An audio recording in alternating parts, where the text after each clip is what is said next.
Welcome back to Good Morning Tobago on Tobago Updates. And viewers, we are joining you live from the Food Hub in Shore Park, where we are getting ready for World Food Day.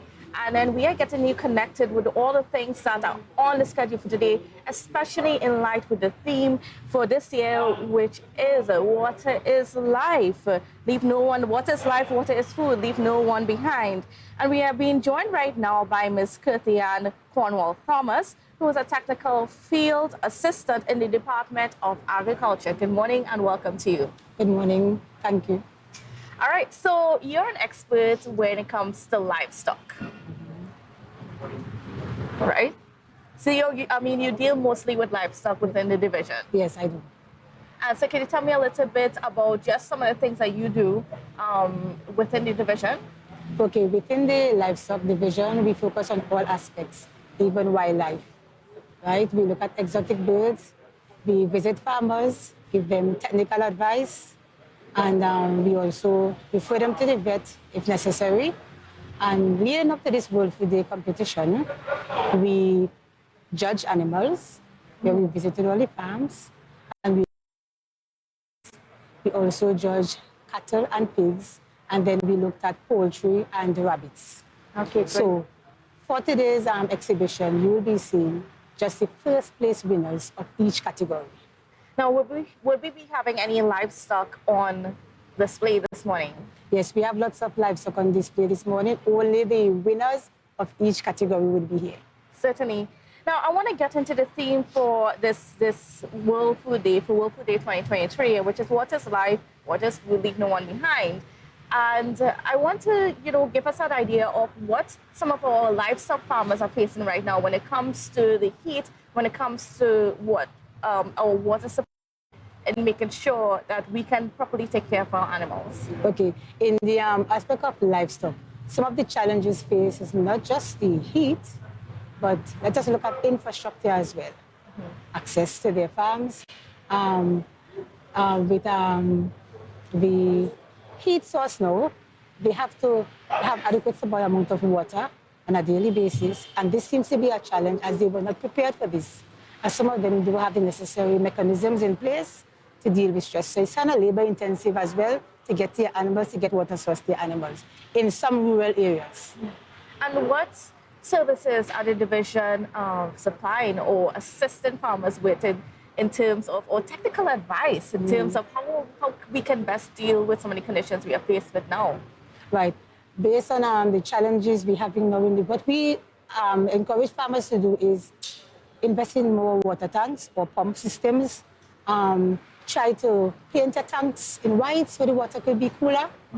And to ease up on the labor, you could use automatic water wells. We try our best to do that. The incentives they have in place is that when you invest in these equipments, you get back a certain percentage.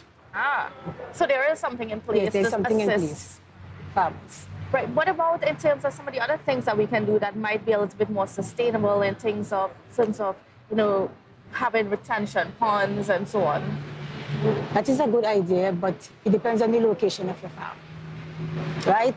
Some of them do have land tenure, and space is limited for some of them. So what we would encourage is you could build water ponds, or on your farm itself, you can have a well, and you could work from there. So farmers can use natural wells? Natural wells. All right. And have you had any issues where that's concerned in terms of WASA? And because I know sometimes WASA can have some stipulations.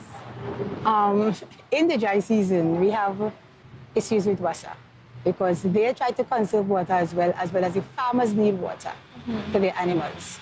So it all goes back to sustainability again, and you trying to have water at all times. So you still have to put things in place. Just like how WASA have tanks and well and water systems, you have to put support system in place so when the dry season comes, you should be able to give your animals water. Now, so we try to encourage that. Well, what can you tell us about the livestock or the amounts that we have, or how much do we have, the health of what we have here in Tobago? Based on conversations with the vets, right, we just need to have the farmers practice good husbandry practices. So we need to be out there with them, guiding them because it can be tedious. They are not aware of some of the diseases or some of the health aspects of the animals, so that's where the technical assistant comes in, right? So we have district officers for that, where we visit the farms, right? And it's used, we tell them about it, and then if it's something above us, we call a vet, and we encourage farmers to have a program, a health program in place. So whether it's every Thursday or every second, something like that. So you have a routine checkup on your animals. Don't wait until you see when animal is sick or something. As soon as signs of symptoms, you have a daily check on your animals as well. And what about in terms of, making the sheep production grow?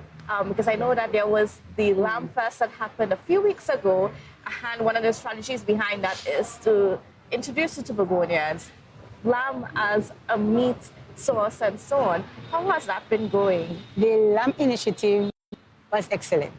I like the idea, and as you know, lamb is not really consumed on the island that much, right? So the whole initiative behind the Lamb Fest was to support the small ruminant industry, right? So we focus on the farmers in Tobago, we collected from them, and then we slaughtered and so forth. The meat was sold to the caterers.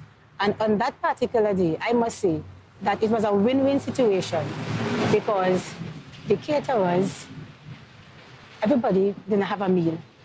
So that means the caterers were sold out, right? So some patrons were disappointed, some were happy.